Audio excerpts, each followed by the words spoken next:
7 p.m. for these classes.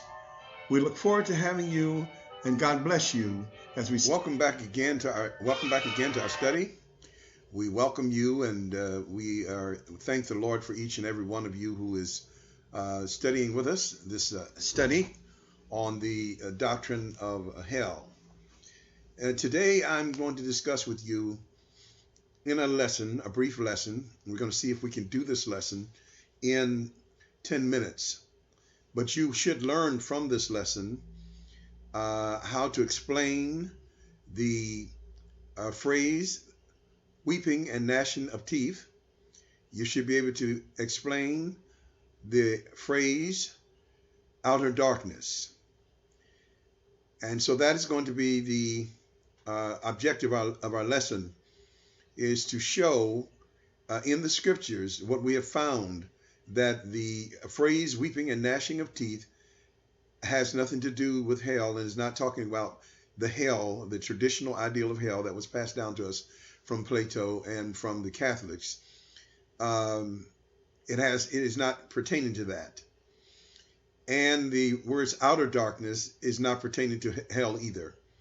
The way those terms got that impression was when those who hated the Jews, in the first century, there was a group of theologians who hated the Jews. I mean, it was a ton of them, a lot of them. I can start calling names, but this is only supposed to be a 10-minute presentation. But they hated the Jews so badly that when they wrote their commentaries, they wrote them in what we call a new kind of a perspective called replacement theology, where they took the passages that were pertaining to the Jews and made them as if they were pertaining to the whole world. And they picked up topics like eternal fire and judgment from, they took those and forced those concepts into their interpretations of these certain passages. And all of those who were involved in it had a background of hell from Plato and philosophy. And so with them having the background of hell and them having the background of paganism, they couldn't help but to misinterpret those scriptures. And then they sent that misinterpretation down through the Catholic Church, down to the Reformation, the Reformers, from the Reformers to the Great Awakening, and on into the latter days churches like the Pentecostals, Charismatics. And so that's how we got that weeping and gnashing of teeth, a misconception of being of hell. But in the original passages where the phrase weeping and gnashing of teeth were used, it meant an anger, an emotional anger, a disappointment. In all of the scriptures in the Bible where it is used, it does not mean physical pain. It does not mean torture, that the person who is weeping and gnashing of teeth is in torture, physical torture, or torture in fire. That is no place in the Bible. That was only put there, and we've got that impression, and we've really been misimpressed about that. The weeping and gnashing of teeth is found in the book of Acts 7:54, where the Sanhedrin was weeping and gnashing their teeth against Stephen. There was anger. Job talked about God gnashing his teeth in anger against him. David, that's in Job 16:9. David in Psalms 35:16 said God gnashed his teeth. God was angry at him. All right. In Psalms, it talks about the wicked will pass away. And he said they'll gnash their teeth and pass away. So it does not mean a long stay in hell like the pagan church fathers want us to think. Now, in the New Testament passages where we get this from, and where we try to force the ideal of eternal fire and pain in it, are found in Matthew 22:13, where it talks about the king of the house who invited everybody to the wedding feast, which was well lit at nighttime, and those who did not have on the proper garment were taken and cast out of the wedding feast, and they were cast into what they call the outside, where it was dark, into what they call outer darkness. And so that's the idea of the outer darkness. The outer darkness is the place where the Jews are when they're cast out from their promised place, or their place of where they supposed to enjoy the promises of Abraham. And so they're cast into outer darkness, out where they are going to be weeping and gnashing their teeth. Now, this is not hell. This is actually the Jews' rejected place, where they are because they have rejected their opportunity. All right, and the wedding feast is all of the blessings that the Jews had, and them being the chosen people of God and all of that. So the weeping and gnashing of teeth there is the regret and the remorse of the Jews for their loss of place. All right, and then in Matthew 13:42, he said, he talked about the Jews. He's talking about this is restricted to the Jews. This is not to the whole world. When he talked in Matthew 13:42, he talked about how the context of it was that the Gentiles had come and asked for healing. And this centurion, who was a Gentile, he had asked for healing, and Jesus wasn't even ministering to the Gentiles then. He was ministering only to the Jews, but he did a special case where he healed the centurion's son. And then Jesus told the centurion, I haven't seen all of the faith, any faith like this in all of Israel. So he began to separate out the Jews from the Gentiles and say that the Jews are not believing, and they're going to miss out on it, and they're going to be cast out. He called the Jews the sons of the kingdom. He differentiated them. The reaping and gnashing of teeth, and I repeat again, is about the Jews and their loss of place and the regret of it. And that's what it's about. It's not about eternal fire or hell or anything like that. Okay? That was only put in there by replacement theologians to deceive us, to make us think that there was a hell and a fire, just like it was taught by Plato and by the Egyptians and all of those Babylonians and stuff who had a fire god.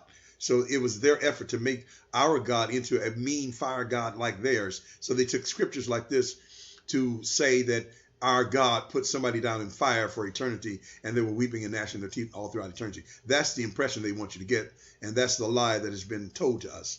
But the actual theme of the Matthew 13 is Jesus rebuking the Jews and telling them how they missed their place, and they're going to be rejected, and they're going to be put out. And so in the term, let's see here. Let's go to the next one. That's Matthew 22:13. Let's go to Luke. Luke 13:28. Now, well, let me say you something about Luke. What you need to know that the replacement theologians didn't want you to know was that all of the parables that Jesus had spoken were spoken pertaining to the Jews. All right? He was not talking about the church. He was not preaching the gospel of Jesus Christ, but he was making his appeal as a prophet to the Jews. The theme of the entire book of St. Matthew's is Jesus, the rejected king. And Jesus is talking in Matthew's about how the Jews rejected him, and then the consequences of that rejection is going to be their remorse and their grief, which is very expansive if you really break it down, but we only have 10 minutes for this one. And so, but the grief and the remorse is expressed and described by the weeping and gnashing of teeth and being outside. All right, so and now in Luke 13:18, one of the themes of Luke, the major theme of Luke is to show that the switch between the Jews who are what they call rich in the promises of Abraham and the law, being the chosen people of God, the switch that's going to come between the Jews and the Gentiles who are considered the poor and the beggars. And so here in Luke is going to show, he's trying to show that on the final analysis of things, and that's the reason why he brought up the death. Jesus talked about the death in the rich man and Lazarus. It was actually on the final end of things. That's what death meant there. It was a parable. But in here, Luke uses the final end of things, going to show the final end of things that the Gentiles are going to be in, probably by way of the church and those things like that. And the Jews are rejected, are going to be out. And so here is what he says in Luke 13:28. It says, when you see Abraham, Isaac, and Jacob, and all the people in the kingdom of God, but you yourselves cast out, then you'll have weeping and gnashing of teeth. He's talking to the Jews. That when this switch occurs, when you see the words Abraham, Isaac, and Jacob, that's talking specifically about the Jews. It's not talking about heaven. but it's talking about the vision of, because the Jews' promises are all earthbound. All of the covenants and all of the promises of Abraham, if you read them all, they're all about the land, they're about the lineage. It's nothing about heaven. So when you talk about Abraham, Isaac, and Jacob, you're talking about their earthly lineage here on the earth. And so this casting out of darkness is going to be here on the earth, whether it be by them expressed at the Wailing Wall, or by the captivities that they experienced, the destruction of Jerusalem in AD 70, the Holocaust, the tribulation period, and the Wailing Wall, just them being out when they should have been in, is basically the point that Jesus is making. It is the result of their rejecting him. And so in Luke 13:28, he said, you yourselves cast out. He's talking to the Jews there. You yourselves out while everybody else is in. You ought to be ashamed of yourself, and you're going to really have weeping and gnashing of your teeth because of the remorse of the loss. And so that's the concept of weeping and gnashing of teeth. It is the remorse of the Jews because their place of loss. In none of these passages that I read to you was it talking about eternal fire and hell, and that was not Jesus' topic in any of these. But in all of the topics, all of the passages and contexts, Jesus was speaking to the Jews about them losing their place. And that's what weeping and gnashing of teeth means. That's what outer darkness means. It does not mean that people are going to be burning in fire forever and forever and forever. But that's what the replacement theologians who hated the Jews and wanted to erase the Jews' significance from the Bible by saying that God didn't even care enough about them to even come after them. And the replacement theologians, they hate the Jews so that they don't even believe in the millennial. St. Augustine was the father of replacement theology, of what they call amillennialism. The millennial is the greatest promise to the Jews. But the replacement theologians, they made up this replacement theology based upon, because of the hatred of the Jews, they want to erase the significance of the Jews from the scriptures. And they put this on the church and sent it into the church and put what we call Platonic theory in there of the burning fires and hells and pits and things like that, which was taught way before Jesus came on the scene. Was not taught by Jesus. Jesus never said the word hell out of his mouth. In all of those cases where Jesus said hell, it was put in there by the translators. The original word was Gehenna, which was talking about the same thing he was talking about in these passages, warning the Jews about the judgment of God on them and how they're going to end up outside when they could have been inside.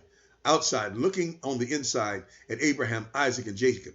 Outside, just like represented by the Pharisees and the rich man, looking over a great gulf, separating them from their promises. They would see the poor man in the bosom of Abraham, which is a meaning of the Gentiles. None of these parables are teaching heaven and hell like we teach it in the New Testament. These parables are all to the Jews, and they have been washed down, and their true meaning have been hidden from us by medieval Catholic theologians, who many were not even saved. They were Platonic, they were Gnostic, and it was their aim to eliminate or to hide the true intent of these passages, which were strictly written to the Jews, and make us think that they were talking to everybody about the eternal fire of all the wicked in the world.